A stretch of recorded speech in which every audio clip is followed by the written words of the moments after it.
विद्यार्थी मित्रांनो, मागच्या पिरियडला आपण सेचा रोजगार सिद्धांत पाहिला।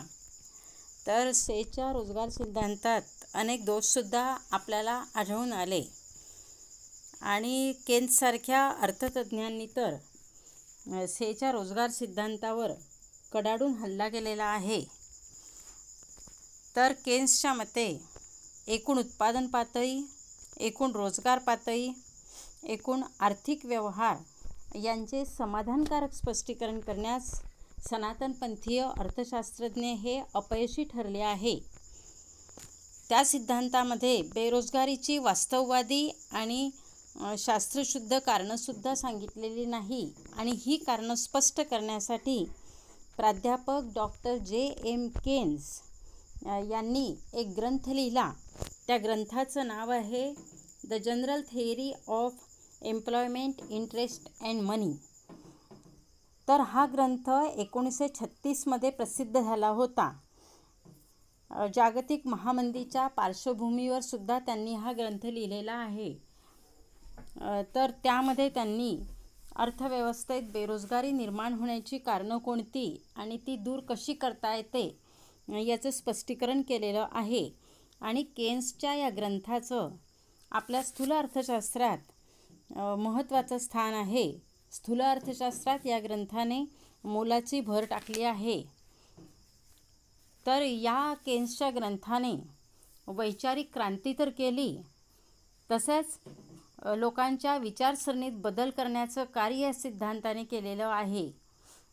तर केन्सने अभिजात सिद्धांतावर किंवा सेच्या बाजार नियमावर चौफेर टीका करून आपला स्वतंत्र रोजगार सिद्धांत मांडला आणि या सिद्धांतामध्ये बेरोजगारीची कारणं कोणती, बेरोजगारीची दूर करण्यासाठीच्या उपाययोजना कोणत्या याचं स्पष्टीकरण हे योग्य रीतीने केलेलं आहे।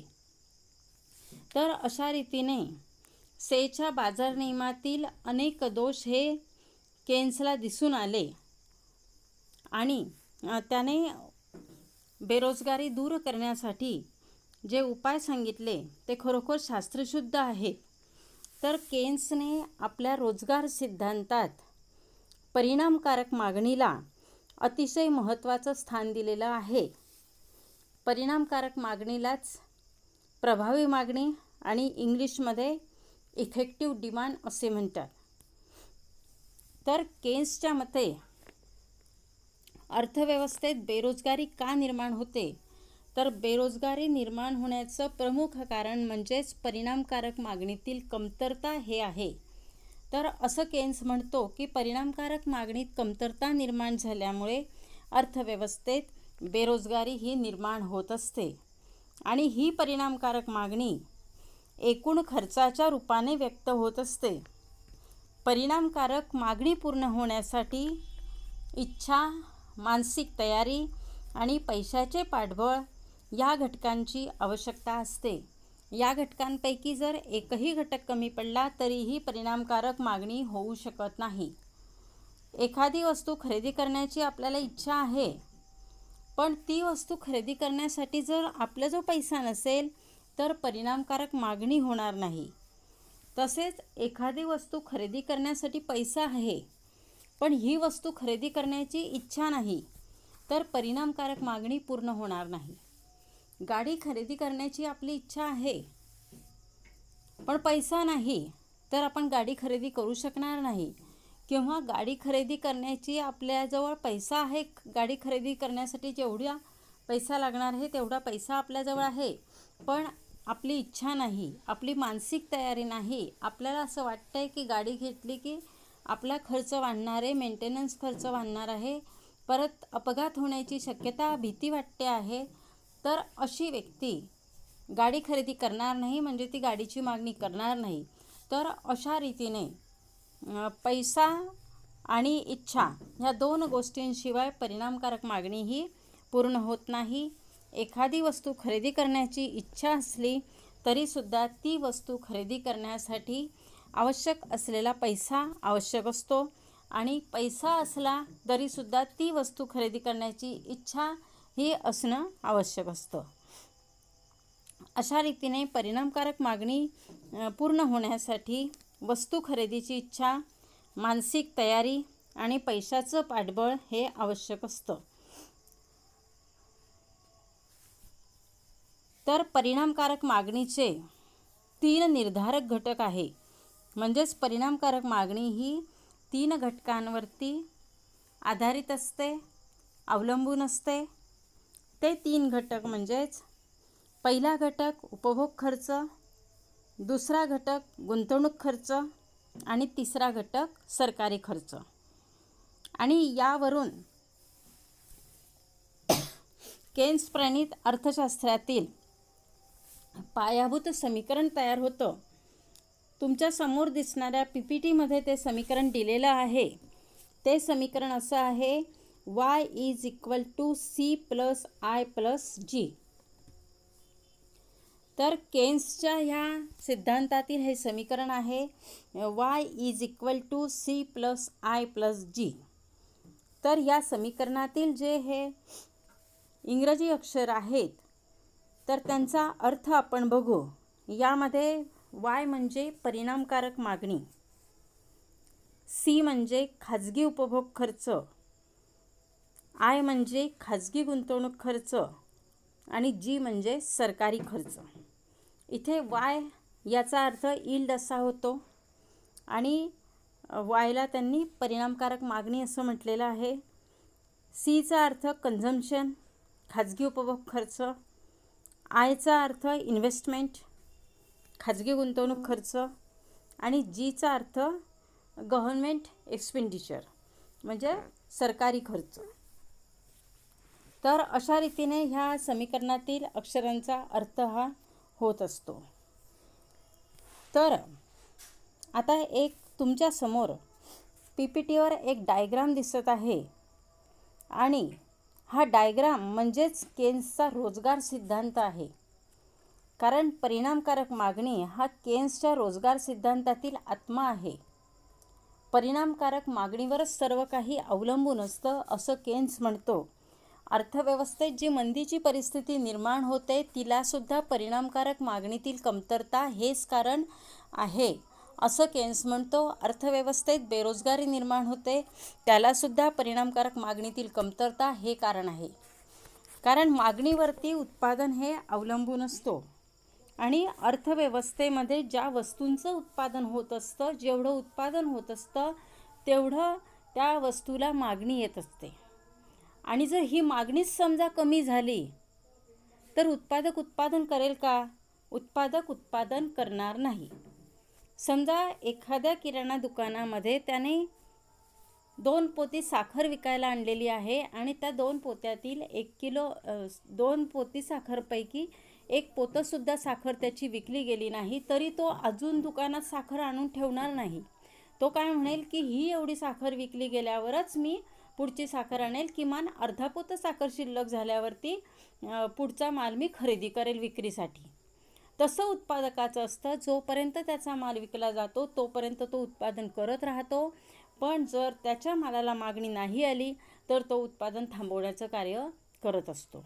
मग अशा रीतीने परिणामकारक मागणी जर कमी झाली तर उत्पादक उत्पादन कमी करतो आणि उत्पादक उत्पादन कमी करत असताना त्याचा खर्चसुद्धा तो विचारात घेत असतो आणि म्हणून तो काही कामगारांना कामावर काढून टाकतो.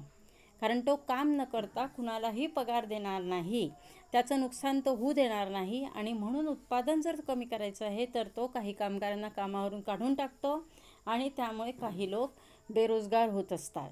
आणि ते लोक बेरोजगार झाले, त्यांचं उत्पन्न कमी झालं तर ते सुद्धा आपली मागणी कमी करतात. त्यांना करावीच लागते कारण त्यांचं उत्पन्न हे कमी झालेलं असतं आणि त्यांनी मागणी कमी केल्यामुळे उत्पादन आणखी कमी होतं आणि अशा रीतीने अर्थव्यवस्थेमध्ये बेरोजगारीमध्ये वाढ होत असते आणि त्यातून मंदीची परिस्थिती निर्माण होत असते. तर ह्या डायग्राममध्ये परिणामकारक मागणी ही दाखवलेली आहे आणि परिणामकारक मागणीचे निर्धारक 3 घटक दाखवलेले आहेत. त्यामध्ये पहिला घटक आहे उपभोग खर्च, दुसरा घटक आहे गुंतवणूक खर्च आणि तिसरा घटक आहे सरकारी खर्च. डायग्रामकडे तुम्ही लक्ष द्या. त्यावरून तुमच्या लक्षात येईल.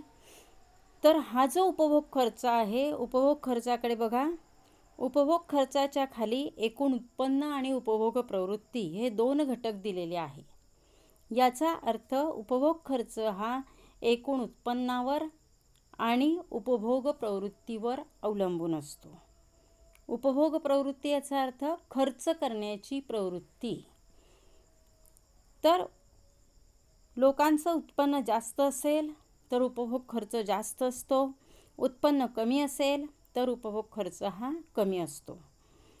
तर उत्पन्नावरच उपभोग प्रवृत्तीसुद्धा अवलंबून असते.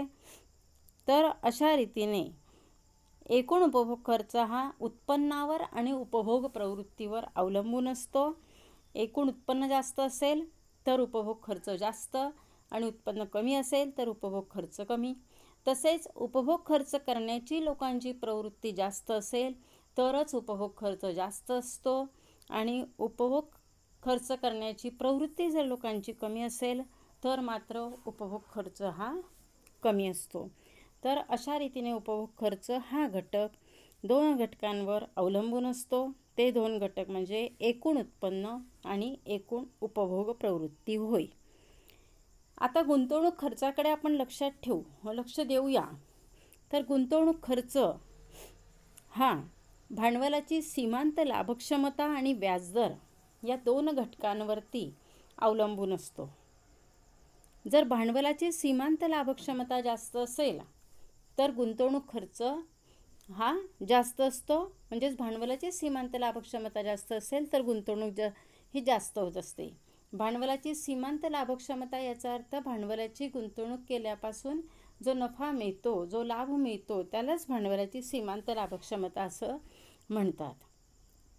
तर भांडवलाच्या सीमांत लाभक्षमतेबरोबरच गुंतवणूक ही व्याजदरावर अवलंबून असते. व्याजदर कमी असेल तर गुंतवणूक जास्त होते आणि व्याजदर जास्त असेल तर गुंतवणूक कमी होत असते. आणि अशा रीतीने गुंतवणूक ही भांडवलाची सीमांत लाभक्षमता आणि व्याजदर या 2 घटकांवर अवलंबून असते. तर हे दोन्ही घटकसुद्धा इतर घटकांवर अवलंबून असतात. त्या घटकांचा विचार आता आपण करूया. त्यामध्ये प्रथम आपण भांडवलाच्या सीमांत लाभक्षमतेचा विचार करू. तर भांडवलाची सीमांत लाभक्षमता ही 2 घटकांवर अवलंबून असते. एक म्हणजे भांडवली वस्तूंची पुरवठा किंमत आणि दुसरा म्हणजे भांडवली वस्तूंपासून मिळणारा अपेक्षित लाभाचा दर. तर भांडवलाची सीमांत लाभक्षमता ही भांडवली वस्तूंची पुरवठा किंमत. तर भांडवली वस्तूंची जी गुंतवणूक केली जाते तर त्याची पुरवठा किंमत काय आहे, त्याची किंमत काय आहे यावर सुद्धा भांडवलाची सीमांत लाभक्षमता ही अवलंबून असते. जर भांडवली वस्तूंची पुरवठा किंमत जास्त असेल तर भांडवलाची सीमांत लाभक्षमता ही कमी येत असते आणि भांडवली वस्तूंची पुरवठा किंमत ही कमी असेल तर भांडवलाची सीमांत लाभक्षमता ही जास्त असते. त्याचप्रमाणे भांडवली वस्तूंपासून मिळणारा अपेक्षित लाभाचा दर. तर गुंतवणूक केल्यापासून जो लाभ मिळेल तो किती प्रमाणात मिळेल यावर सुद्धा भांडवलाची सीमांत लाभक्षमता ही अवलंबून असते. म्हणजेच भांडवली वस्तूंपासून मिळणारा अपेक्षित लाभाचा दर जास्त असेल तर भांडवलाची सीमांत लाभक्षमता जास्त असते आणि भांडवली वस्तूंपासून मिळणारा अपेक्षित लाभाचा दर कमी असेल तर मात्र भांडवलाची सीमांत लाभक्षमता ही कमी असते. तर भांडवलाच्या सीमांत लाभक्षमतेप्रमाणेच व्याजदरसुद्धा 2 घटकांवर अवलंबून असतो. त्यातला पहिला घटक आहे लोकांची रोकड पसंती आणि दुसरा घटक आहे पैशाचा पुरवठा. तर लोकांची रोकड पसंती याचा अर्थ रोख पैसा जवळ बाळगण्याची प्रवृत्ती. तर लोकांना मिळालेलं उत्पन्न लोक सर्वच्या सर्व खर्च करत नाही, तर काही पैसा जवळ असावा असं त्यांना वाटत असतं. आणि लोकांची रोकड पसंती हे 3 घटकांवर अवलंबून असते. त्यात पहिला घटक आहे विनिमय हेतू, दुसरा घटक आहे सावधानता हेतू आणि तिसरा घटक आहे परिकल्पन हेतू. विनिमय हेतूलाच व्यवहार हेतू असेही म्हणतात. तर विनिमय हेतू याचाच अर्थ लोकांना आपल्या जीवनावश्यक वस्तू खरेदी करण्यासाठी सुद्धा पैशाची मागणी ही करावी लागत असते. उदरनिर्वाहाच्या गरजा भागवण्यासाठी लोक पैशाची मागणी करत असतात. त्याला विनिमय हेतूने केलेली मागणी किंवा व्यवहार हेतूने केलेली मागणी असे म्हणतात.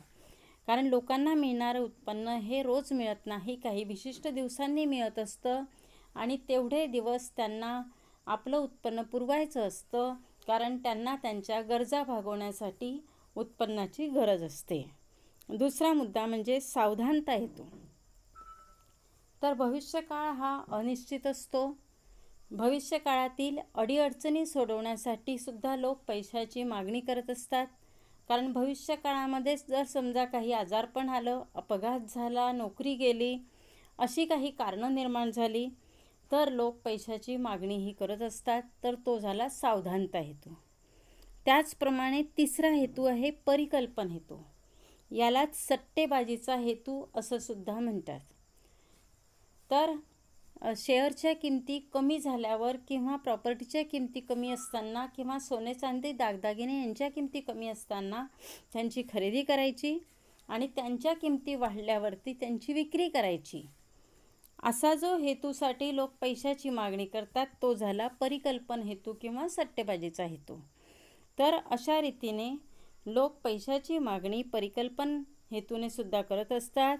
आणि अशा रीतीने लोकांची रोकड पसंती, रोख पैसा जवळ बाळगण्याची प्रवृत्ती ही विनिमय हेतू, सावधानता हेतू आणि परिकल्पन हेतू यावर अवलंबून असते.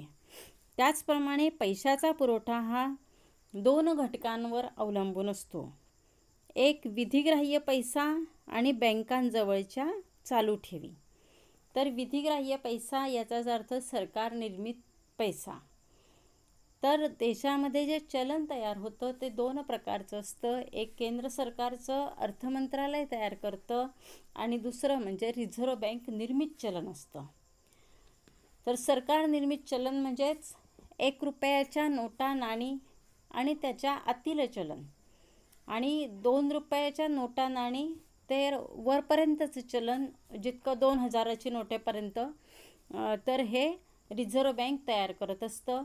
आणि 1 रुपयाच्या 2 रुपयाचे जे नाणी होतात तर ती केंद्र सरकारचं अर्थमंत्रालय तयार करत असतं. त्याची आतली नाणी आता बंद झालेली आहेत म्हणून आता जे चलनात आहे ते 1 रुपयाचं 2 रुपयाचं आहेत. तर हे केंद्र सरकारचं अर्थमंत्रालय तयार करत असतं. तर अशा रीतीने विधिग्राह्य पैसा आणि बँकांजवळच्या ज्या चालू ठेवी आहेत तर त्यांचा समावेश हा पैशाच्या पुरवठ्यात होतो. बँकांजवळ जमा झालेल्या फक्त चालू ठेवींचा पैशाच्या पुरवठ्यामध्ये समावेश होत असतो. आणि अशा रीतीने विधिग्राह्य पैसा आणि बँकांजवळच्या ठेवी यांनी मिळून एकूण पैशाचा पुरवठा हा बनत असतो. आणि यावरती व्याजदर हा अवलंबून असतो. पैशाचा पुरवठा जास्त असेल तर साहजिकच व्याजदर कमी असतो आणि पैशाचा पुरवठा जर कमी असेल तर मात्र व्याजदर हा जास्त असतो. तर अशा रीतीने पैशाचा पुरवठा हा विधिग्राह्य पैसा आणि बँक जवळ असलेल्या चालू ठेवी यांनी मिळून बनत असतो आणि यावरच व्याजदर हा अवलंबून असतो. संपलं.